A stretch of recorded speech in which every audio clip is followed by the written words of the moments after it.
I need you to make another one of these. You're not holding. There's nothing there. I don't. Oh, you've got an invisible.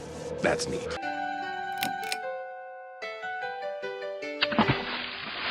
Not many of you have lost a limb, I hope. But people who have lost limbs often sense qualia from those limbs as if they still had them, and they can hurt. How come? Well, we don't quite know yet, but there's an idea. The brain. It's a perceived impression, what we call an engram.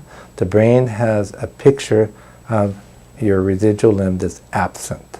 Our brain is connected to our whole body with nerves. We use those nerves to understand the world around us. But if we lose some of those nerves, we don't lose the part of the brain they were connected to. And that part of the brain is still connected to other parts of the brain. Suddenly, the source of information is gone, but the information is still coming through, and it has to be interpreted as sensations somehow. Wikipedia, one of the main sources here on Thinkster, says these sensations are the result of memories we don't necessarily remember. For example, here's a poor little kitty cat missing an arm, but habitually using the arm it's missing to scoop through their litter box. Someone missing a hand still remembers clenching their fist shut, so much so they feel nails digging into their palm. There are a lot of treatments for this, but most of them don't work terribly well. The one which does seem to work, even though studies are mixed, is called mirror therapy. Someone missing their left arm could put their right arm next to a mirror, so it looks like they've still got a left arm. Then the right fist can stop clenching, and visibly, the left fist stops clenching too. This happens to help.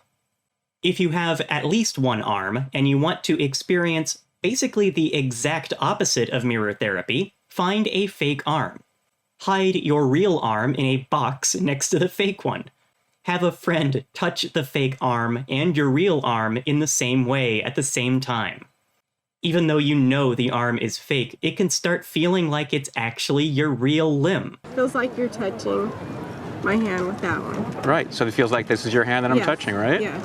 Then your friend just smashes the fake arm with a hammer. You'll be filled with real panic about a fake situation. I imagine a restaurant which gives you a fake arm made out of cake. First you attach to the arm and see it as your own, and then you eat it. Or maybe you bring a date there, and you and your date eat each other's arms. Anyway, I wanted to talk about phantom limbs because I feel like I've got one. I still have all my tentacles, but if you've watched another recent Talking Squid video essay, I lost my father 2 years ago. I can still learn something new and think, I should tell my dad about that. He occasionally stars in my dreams, and I can feel great by interacting with him there, as if through mirror therapy. Do I have a phantom dad? My dad had a phantom dad, his own dad. Ghosts are phantom limbs we experience when we lose an entire person. These are so well documented that they're not even considered mental illness. They're called bereavement hallucinations. If we're warned about the death of a crazy person in a mansion, we might see that ghost when we spend the night there, even if that crazy person was just a myth. Jesus Christ is a phantom ghost seen all the time. He might pop up on toast.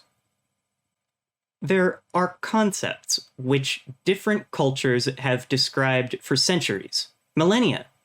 It's easy to dismiss such concepts as scientifically invalid, but sometimes science touches on something which threatens to be familiar.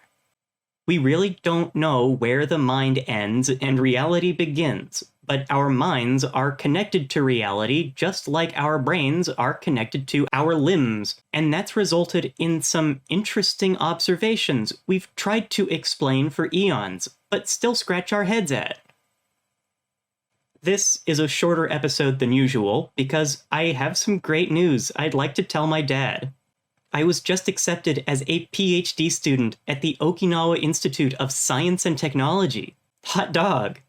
If I get my visa soon, I can fly to Tokyo for a 2-week quarantine in September. So I'm spending more time preparing for that, and more time learning about the machine learning algorithms I'd like to work on at OIST.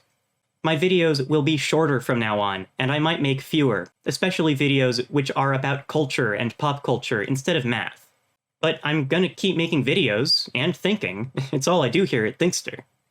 If I stopped making videos, would you still feel whatever sensations you get from them? Could you have a phantom squid? Maybe you could treat that phantom squid by learning about Python, as if mimicking me in a mirror. Bye-bye. By the way, I've got a Patreon at patreon.com/thinkster. I want to thank all these squidlings and elder squids. Thanks.